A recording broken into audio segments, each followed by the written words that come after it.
Premier ministre Patrice Emery Lumumba qui a été assassiné il y a 63 ans à Elisabethville, aujourd'hui Lubumbashi. Une cérémonie officielle a été organisée en sa mémoire à la place échangeur de Limete où est érigé son monument. Il faut aussi rappeler que la relique de Patrice Emery Lumumba ramenée quelques jours auparavant de la Belgique repose toujours dans le mausolée à la place échangère. Et au-delà des frontières de la République démocratique du Congo, le Nigeria va récupérer 9 millions de dollars américains détournés au Royaume-Uni, confisqués par la Cour royale. Cet argent qui était dédié à l'achat d'armes et matériel aéronautique entre 2009 et 2015 a été finalement détourné vers des sociétés d'écran appartenant aux membres du gouvernement du président Goodluck Jonathan. Mesdames et messieurs, voilà les principaux titres de cette grande édition d'information. Bonsoir et bienvenue. Cérémonie d'investiture ce 20 janvier 2024 au stade de Martyrs du président Félix Tshisekedi, réélu avec 73,47%. Le préparatif vend bon train. Le pays ami de Kinshasa annonce déjà leur présence à l'événement. C'est le cas des États-Unis d'Amérique avec son président Joe Biden qui vient de désigner 5 personnalités de son administration pour représenter son pays à la cérémonie. Suivez le détail avec Fiston Kayo Oleko.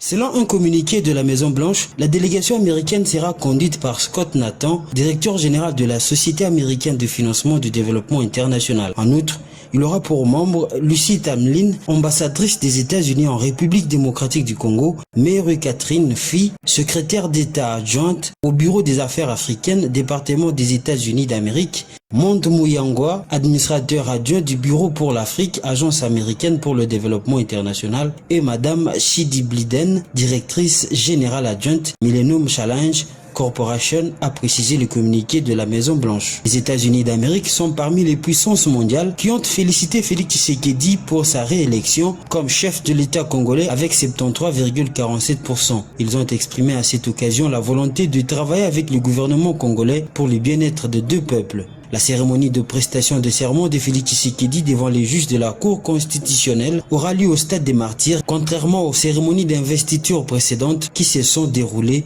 au Palais de la Nation. Parlons à présent du héros national Patrice Emery Lumumba qui a été lâchement assassiné il y a 63 ans déjà. Le 17 janvier de chaque année, la République démocratique du Congo commémore la mort du tout premier ministre congolais et de ses compagnons Polo et Okito. Cette année, le rendez-vous a été respecté. Une messe d'action de grâce a été organisée à la cathédrale Notre-Dame du Congo dans la commune d'Elingwala. De gerbes de fleurs ont été déposées au mausolée Lumumba à la place échangère. Plusieurs personnalités, membres de la famille biologique et partisans étaient présents à cette cérémonie. Rachel Misenga jusqu'à Antamba.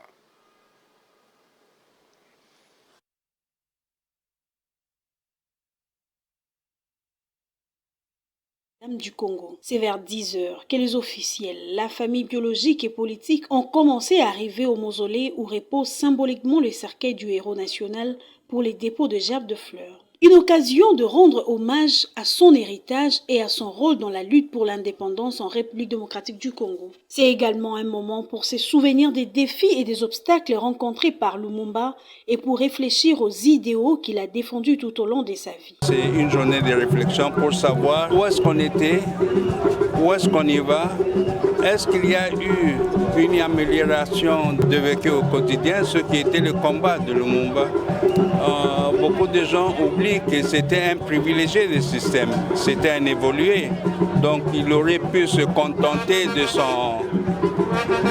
sa vie aisée, mais non, il a voulu être la voix de son voix, qui est la majorité de la population. Donc aujourd'hui, la population, les jeunes que vous êtes, il faut qu'ils se posent la question, où est le pays? Comment on peut y contribuer tous pour l'épanouissement? On a eu l'occasion dernièrement des élections, il faut y raisonner. Qu'est-ce qu'on en a fait de ces élections?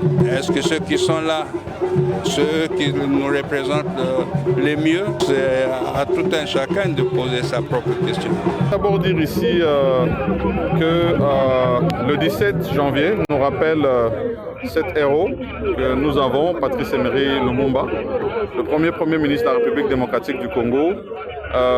Et ici, je viens d'abord au nom du gouvernement pour l'honorer, mais surtout rappeler cet acte important posé par le président de la République, son Excellence Félix Antoine Tshisekedi Tshilombo, qui aura été celui qui aura permis le retour de ce héros national sur la terre de ses ancêtres. L'année passée, nous avons été ici pour commémorer ce premier anniversaire depuis son retour. Aujourd'hui, il était de bon aloi que nous revenions pour l'honorer. Et pour moi, c'est un double honneur parce que j'honore le premier d'entre nous. Ici, je souhaite vraiment que son sacrifice soit connu de tous, qu'il soit un exemple pour notre jeunesse, pour tous les Congolaises et les Congolais, en ce qui concerne notre pays, notre indépendance et surtout notre avenir glorieux. 63 ans après sa mort, Patrice Emery Lumumba est toujours aussi célébré en RDC et ailleurs. C'est depuis le 30 juin 2022 que sa relique a été ramenée de la Belgique pour reposer éternellement sur la terre de ses ancêtres. Je vous salue au nom du gouvernement congolais. Assassiné le 17 janvier 1961, Patrice Emery Lumumba demeure un symbole de courage, de résistance et de détermination pour un Congo fort et prospère. Son héritage continue d'inspirer de générations entières à lutter pour la justice, l'égalité et la liberté. 63 ans après, les Congolais venus de partout pour honorer son combat ont exprimé leurs sentiments. Ils sont au micro de Rachel Misenga et Giscard Ntamba. Je demanderai aux jeunes de s'armer de son combat, de perpétrer l'idéologie de Patrice Emery Lumumba. En lui, on a vu le courage, comme je l'ai dit, on a vu l'envie de servir son pays. Et c'est ce qui devrait animer la jeune génération que nous sommes. Et nous espérons que si nous avons autant de Lumumba, ce sera autant de courage et ce sera un Congo de courageuses et de courageux. Nous sommes en train de récolter les fruits de son travail. Il a lutté pour l'indépendance, vous le savez bien. Aujourd'hui, nous sommes un pays indépendant. Et c'est un nationaliste, c'est un homme qui a aimé la nation, sa patrie, son pays. Il est parti. Aujourd'hui, nous devons emboîter les pas. Pour moi et pour nous les Anamongo, Patrice Emery Lumumba, c'est un symbole de l'unité de la République démocratique du Congo parce qu'il a combattu pour que nous ayons la liberté, pour que nous ayons l'indépendance. Et vous savez que le chef, on ne le plaire pas, on célèbre, on fête. Donc pour nous, c'est vraiment une journée de la fête pour nous parce qu'il n'a pas perdu son sang pour rien. Donc son sang quand même vaut quelque chose pour tous les Congolais et Congolaises de la RDC. Lumumba pour nous incarne une certaine rigueur et discipline dans la gestion des choses publiques. Vous savez, avec Lumumba, nous avons appris beaucoup de choses. Ce n'est pas pour rien que nous avons disposé de notre temps, disposé de toutes nos ressources pour la valorisation de la personne de Lumumba. Lumumba restera toujours une incarnation de la discipline en République démocratique du Congo. Est-ce que le combat de Patrice Emery Lumumba a des héritiers dans la classe politique actuelle de la République démocratique du Congo? L'historien Jean Bongenjo, joint au téléphone par Francine Moukeba, tente de donner la réponse. Je vous propose de le suivre. C'est vraiment important que nous puissions d'abord dire un mot sur cette personnalité importante. Vous savez, on ne peut pas parler de l'histoire de ce pays sans pour autant mettre un accent particulier sur cette personne. Parce que c'est vraiment un politicien exemplaire qui a sacrifié son sang, qui a sacrifié sa peau pour l'intérêt de notre pays. C'est vraiment une personnalité importante qui mérite d'être honorée dans l'histoire de notre pays. Son combat a un contexte profond, même après sa mort, large, un combat des nationalistes. Mais il se remarque que nos politiciens actuels ne pérennisent pas sa philosophie politique, son idéologie, sa vision des nationalistes pour les intérêts du pays. Pour ceux qui ont des héritiers, je vous dirais qu'ils sont à compter. Ils sont vraiment minoritaires. Actuellement, nous avons des politiciens opportunistes. Nous avons des politiciens d'occasion. Nous avons des politiciens de crise qui croient qu'en venant dans la politique, on doit avoir l'argent. Et ils sont venus pour ces buts purement lucratifs. et non pour les intérêts du peuple. Donc ils sont là au détriment du peuple. Mais cela n'a pas été le cas avec Patrice Emery Lumumba, qui a sacrifié même sa peau jusqu'à la mort. Et si je peux illustrer même ça par un exemple, ou quelques deux exemples, vous voyez actuellement dans notre pays, nous avons à l'est, dans la partie orientale de notre pays, ce sont les Congolais et même aussi qui sont à la base de ça, nos politiciens qui cherchent l'argent. Ils sont là pour comploter pour que notre pays soit balkanisé. Ce sont nos politiciens congolais qui soutiennent les Rwandais pour nous attaquer. Et la preuve en est que le M23 qui fait la force à l'est maintenant, c'est soutenu par qui? Par les natifs même de ces pays. Et vous imaginez que avec les cas comme ça, nous pouvons vraiment souligner que la philosophie nationaliste de Patrice Emery Lumumba est pérennisée. Je ne pense pas. Il n'y a pas vraiment assez d'héritiers. Quelques-uns, si nous pouvons les compter. Changeons de chapitre. CAN Côte d'Ivoire 2023. Les léopards de la République démocratique du Congo font leur entrée. C'est mercredi 17 janvier 2024. Ils vont jouer contre les Chipolo Polo de la Zambie sous le coup de 21h, juste en match comptant pour la première journée de cette compétition. Blessed Kozola. Les léopards de la République démocratique du Congo entrent en lice ce mercredi 17 janvier 2024 pour la Coupe d'Afrique des Nations Côte d'Ivoire 2023. Ils affrontent dans le cadre de la première journée du groupe F les Chipolo Polo de la Zambie en San Pedro. En conférence de presse d'avant-match, Sébastien Desabre a rassuré que son équipe est prête pour cette rencontre. Ça c'est une certitude et peut-être qu'on ira le plus loin possible. On a cette ambition d'avoir... on a cet objectif, un objectif qu'on s'est fixé. Je pense à la hauteur de nos compétences. Après, il faut aussi mesurer les mots parce que ne changez pas tout du jour au lendemain. Mais plus ça va, je dirais que plus ça va. C'est-à-dire que l'équipe grandit, l'équipe est bien organisée, on essaye sur le terrain d'apporter des séquences de jeu intéressantes, donc on progresse. Ça serait l'inverse, je dirais ici, on progresse, donc quand on progresse, on peut se permettre d'avoir de bons résultats. Après, comme je vous ai dit, on va voir comment on se comporte. On a une grande motivation, on a des joueurs qui sont de bonne qualité, qui sont disciplinés, qui travaillent bien. Donc, on est tous impatients de rentrer dans cette compétition.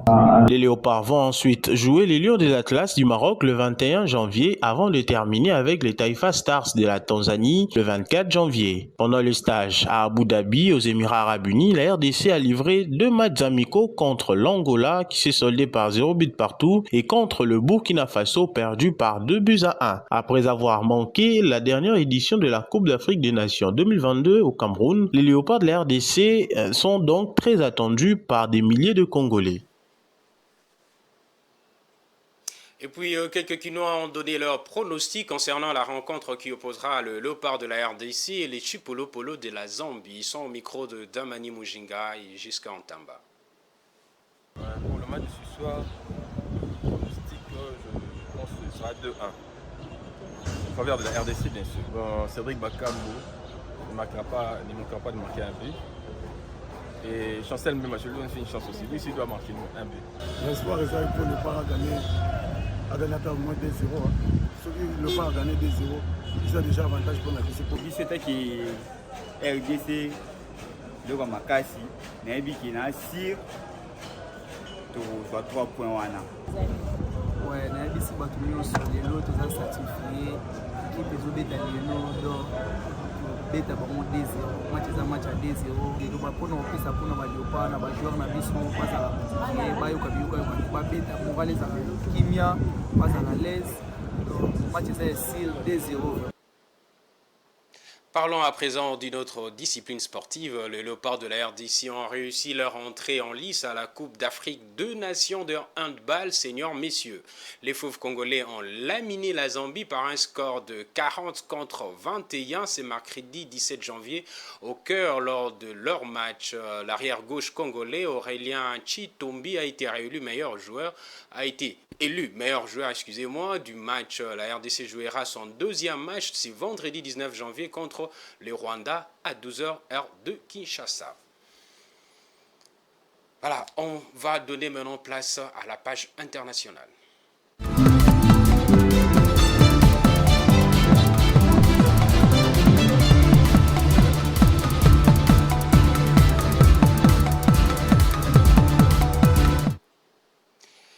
Comme annoncé dans le sommaire, le Nigeria va récupérer 9 millions de dollars américains détournés au Royaume-Uni. Stockés dans le paradis fiscal de l'île anglaise de Jersey, ces sommes ont été dédiées à l'achat d'armes et de matériel aéronautique entre 2009 et 2015 pour la lutte contre le Boko Haram. C'est un élément d'Africa News.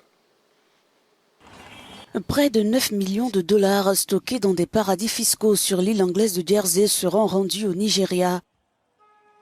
Ces fonds avaient été confisqués par la Cour royale avant qu'un tribunal ne décide de leur renvoi à Abuja. Selon le tribunal de Jersey, l'argent était dédié à l'achat d'armes et de matériel aéronautique entre 2009 et 2015 pour la lutte contre Boko Haram, sauf que ces sommes ont finalement été détournées vers des sociétés écrans appartenant à des membres du gouvernement de l'époque. L'unité de la criminalité économique et de la confiscation du département des avocats, qui a travaillé en étroite collaboration avec les autorités nigérianes dans ce dossier, a salué la contribution d'Abuja. La date de la restitution des fonds n'a pas encore été choisie. Elle doit être décidée par le gouvernement nigérian après l'accord de la Cour royale de Jersey. Avec une population d'environ 14 millions d'habitants, la Tunisie est l'un des pays africains où l'industrie textile est bien implantée aux côtés de pays comme l'Égypte, le Maroc et l'Algérie. Selon la lettre d'information économique du Centre technique, la balance commerciale du secteur textile-habillement en 2023 s'est améliorée de 12,5 points par rapport à 2022, passant de 116,5% à 129,1%. Patience Lokeke nous en dit plus. Selon les données de décembre 2023 du ministère de l'Industrie, de Mines et de l'Énergie, le secteur tunisien du textile et de l'habillement a réalisé des performances exceptionnelles. Au cours des 11 premiers mois de l'année 2023, les exportations ont enregistré une croissance significative de 7% en dinars, atteignant un total impressionnant de 8 864 millions de dinars pour une balance commerciale en hausse de 12,5 points par rapport à 2022, passant de 107,5% à 129,1%. Ces chiffres, qui dépassent ceux d'avant la pandémie de Covid-19, témoignent de la résilience et de la vitalité du secteur et de la volonté du gouvernement de les dynamiser en 2024. La Tunisie se positionne comme un acteur majeur sur la scène internationale du textile et de la mode, en capitalisant sur la qualité de sa production et son adaptabilité aux demandes du marché mondial. Selon les données du Centre technique des textiles, 83% de ces entreprises tunisiennes exportent